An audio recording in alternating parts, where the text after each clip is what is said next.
Well, good morning. What does the day hold for you today? Who knows, right? But you need to put on the full armor of God because we're going to war.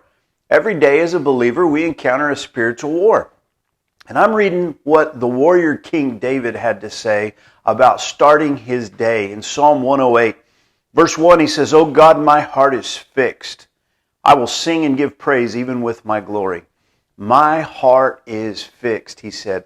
David got up in the morning and he fixed his heart on God. And he did that by singing and giving praise. By starting his day with praise to God. He says, "Awake, psaltery and harp. I myself will awake early. I will praise thee, O Lord, among the people, and I will sing praises unto thee among the nations." David didn't care who knew that he loved God. He was willing to praise God in the midst of any group of people and before all the nations.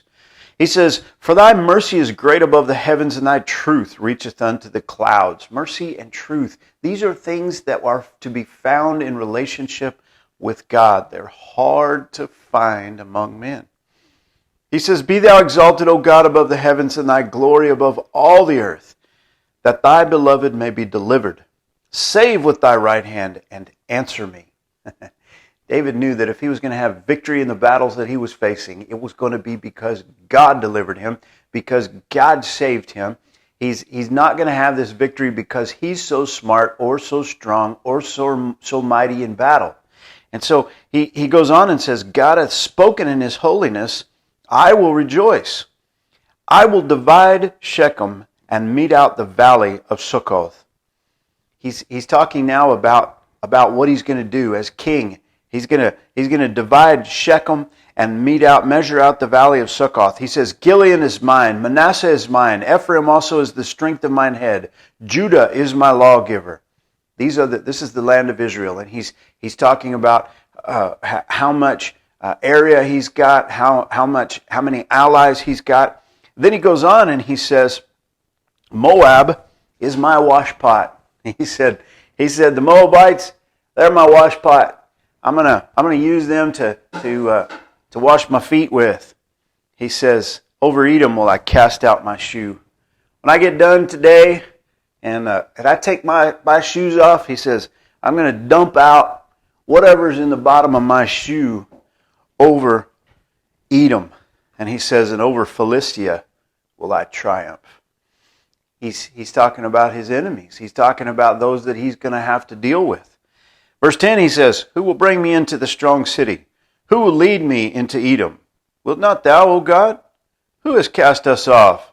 And wilt not thou, O God, go forth with our hosts?" Who's going to give us the victory? Is it going to be by might or by power? No, it's going to be God who gives the victory. And David knew that. And he's reminding himself of that. He's declaring that before the day begins. He says, "Give us help from trouble, for vain is the help of man." Oh, please understand that this morning. Vain is the help of man. We need God's help. We need God's intervention. Our nation right now needs God so desperately. He says, "Through God we shall do valiantly, for he it is that shall tread down our enemies." We're not going to tread down our enemies. God is going to tread down our enemies. I want to encourage you this morning. The warrior king got up in the morning and he fixed his heart on God, and he did that by praising God and by getting ready for the day through prayer and praise, by searching out God's mercy and God's truth.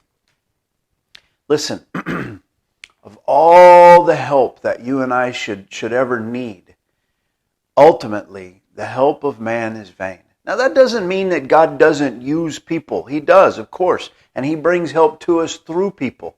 David himself is a person, and God is going to use him. He's going to triumph over Philistia.